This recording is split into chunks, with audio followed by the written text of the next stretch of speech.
Today I will be solving the third question of this assignment. The A part says give the statements of zeroth, first, second and third laws of thermodynamics and outline their significance. The B part says what is the reaction quotient and how is it helpful in determining the direction of a given reaction. तो A part देख लेते हैं. हम लोग को zeroth, first, second and third law बताना है thermodynamics का. तो स्टार्ट करते हैं zeroth law से. zeroth law क्या कहता है? If two thermodynamic systems are in thermal equilibrium with the third one, then they are in thermal equilibrium with each other. For example, दो systems हैं A and B कह लेते हैं, ठीक है. अगर ये दोनों, एक C system देख लेते हैं, अगर ये दोनों thermal equilibrium में है, फॉर एग्जाम्पल बी सी के साथ है और ए भी सी के साथ है थर्मल इक्विलिब्रियम में, तो इसका मतलब ए और बी भी थर्मल इक्विलिब्रियम में है विद ईच अदर. सेकेंड, हम लोग फर्स्ट लॉ ऑफ थर्मोडायनेमिक्स देखते हैं. Energy can be converted from one form to another with the interaction of heat, work and internal energy, but it can not be created and destroyed. Basically first law of thermodynamics conservation of energy की बात करता है, ठीक है.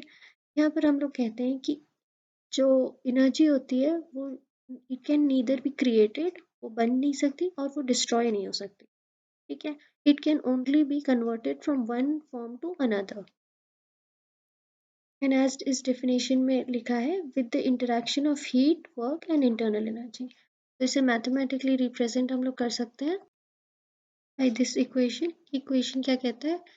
यहाँ पर delta U है हमारा चेंज इन इंटरनल एनर्जी, यहाँ पे क्यू हमारी है heat energy added to the system, और W यहाँ पे क्या है? Work done by the system, ठीक है. तो इसी चीज़ को अगर हम लोग स्टेटमेंट फॉर्म में लिखें तो उसे भी फर्स्ट लॉ ऑफ थर्मोडायनेमिक्स कह सकते हैं. तो इसको अगर स्टेटमेंट फॉर्म में लिखें तो हम लोग कह सकते हैं कि that the internal energy, the change in internal energy is equal to the heat added to the system minus the work done by the system. तो इसी इक्वेशन को हम लोग ने अगर स्टेटमेंट फॉर्म में लिखा तो वो भी फर्स्ट लॉ ऑफ थर्मोडायनेमिक्स होता है. अब बात करते हैं सेकेंड लॉ ऑफ थर्मोडायनेमिक्स की. तो सेकेंड लॉ बेसिकली दो स्टेटमेंट से दिया गया है. तो फर्स्ट स्टेटमेंट केल्विन का है और सेकेंड क्लॉसियस का.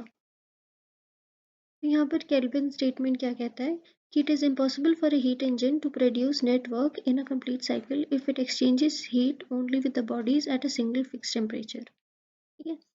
तो इसका मतलब होता है कि हीट इंजन को अगर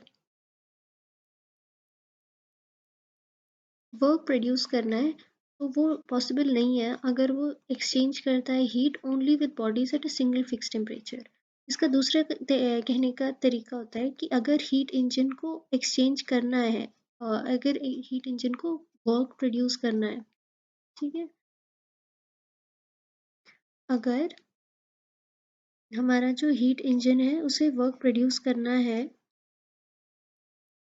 तो उसको हीट एनर्जी एक्सचेंज करनी चाहिए विद रिजर्वॉयर्स जो डिफरेंट टेम्परेचर्स पे होने चाहिए. मतलब सिंगल फिक्स टेम्परेचर पे नहीं होना चाहिए, डिफरेंट टेम्परेचर्स पे होना चाहिए. ये केल्विन का स्टेटमेंट है. अब सेकंड स्टेटमेंट देख लेते हैं क्लॉसियस का. यहाँ पर क्लॉसियस स्टेटमेंट कहता है it is impossible to construct a device that operates in a cycle and produces no effect other than the transfer of heat from a lower temperature body to a higher temperature of body. इसका मतलब है कि it is impossible मतलब नहीं हो सकता कि एक डिवाइस ऑपरेट करे ऐसे कि कोई इफेक्ट ना हो जब ट्रांसफर ऑफ हीट हो from a lower temperature to a higher temperature body. इसको दूसरा कहने का मतलब है कि हीट जो है वो लोअर टेम्परेचर से हाई टेम्परेचर में जा तो सकती है लेकिन उसके लिए कोई एक्सटर्नल वर्क अप्लाई करना पड़ेगा, ठीक है. थर्ड लॉ ऑफ थर्मोडायनेमिक्स की बात करते हैं. ये क्या कहता है? Entropy of a pure crystalline substance eight absolute zero, मतलब 0 केल्विन इज 0. तो एंट्रोपी क्या होती है? एंट्रोपी रैंडमनेस या डिसऑर्डर को कहते हैं, ठीक है. तो ये क्या कहता है कि एंट्रोपी या जो रैंडमनेस होती है या डिसऑर्डर होता है प्योर क्रिस्टलाइन सब्सटेंस का, वो एब्सोल्यूट जीरो पे, एब्सोल्यूट जीरो केल्विन क्या होता है? -273 डिग्री सेल्सियस. तो ये क्या कहता है कि एंट्रोपी जो रैंडमनेस होती है प्योर क्रिस्टल की वो एब्सोल्यूट ज़ीरो मतलब -273 डिग्री सेल्सियस पे ज़ीरो होती है। ठीक है, तो बी पार्ट की बात करते हैं जो रिएक्शन कोएफिशिएंट के बारे में पूछता है। ठीक है, तो रिएक्शन कोएफिशिएंट क्या होता है, इसको देखने के लिए हम लोग एक चीज़ देख लेते हैं जो होता है इक्विलिब्रियम कांस्टेंट, जो हम लोग के से डिनोट करते हैं। ठीक है, ये इसका ये क्या होता है, ये होता है products concentration of products divided by reactants ना। तो फॉर एग्जांपल अगर इस इक्वेशन के लिए हम लोग इक्विलिब्रियम कांस्टेंट देखें तो हम लोग देखेंगे तो कि ये वेरी सिमिलर है रिएक्शन कोएफिशिएंट के। ठीक है, रिएक्शन कोएफिशिएंट और बेसिकली इक्विलिब्रियम कांस्टेंट का हम लोग को दोनों हम लोग इस इक्वेशन के लिखेंगे तो होगा प्रोडक्ट्स डिवाइडेड बाय रिएक्टेंट्स। तो इसमें डिफरेंस क्या है, तो जो जब हम लोग के लिखते हैं जो होता है इक्विलिब्रियम कांस्टेंट, ये हम लोग तभी लिखते हैं जब हम लोग उसी रिएक्शंस के लिए लिख सकते हैं जो रिएक्शंस इक्विलिब्रियम में है ऑलरेडी। बट जो रिएक्शन कोएफिशिएंट लिखते हैं वो हम लोग लिख सकते हैं for the reactions at any extent of the time. ठीक है, ज़रूरी नहीं है कि वो इक्विलिब्रियम में हो। तो इस वजह से जो रिएक्शन कोएफिशिएंट होता है वो हमें बता सकता है कि रिएक्शन किस तरफ को प्रोसीड होगा, कि फॉरवर्ड जाएगा कि बैक जाएगा, कहाँ जाएगा। तो यहाँ अगर कंक्लूजन में आप देखें तो यहाँ पर फर्स्ट में लिखा है कि अगर रिएक्शन कोएफिशिएंट कम होता है इक्विलिब्रियम कांस्टेंट से तो रिएक्शन कहाँ जाएगा, फॉरवर्ड। दोनों इक्वल होंगे तो इक्विलिब्रियम में, ये तो अंडरस्टूड है। फिर अगर रिएक्शन कोएफिशिएंट ज़्यादा होता है इक्विलिब्रियम कांस्टेंट से तो रिवर्स डायरेक्शन में प्रोसीड करेगा रिएक्शन।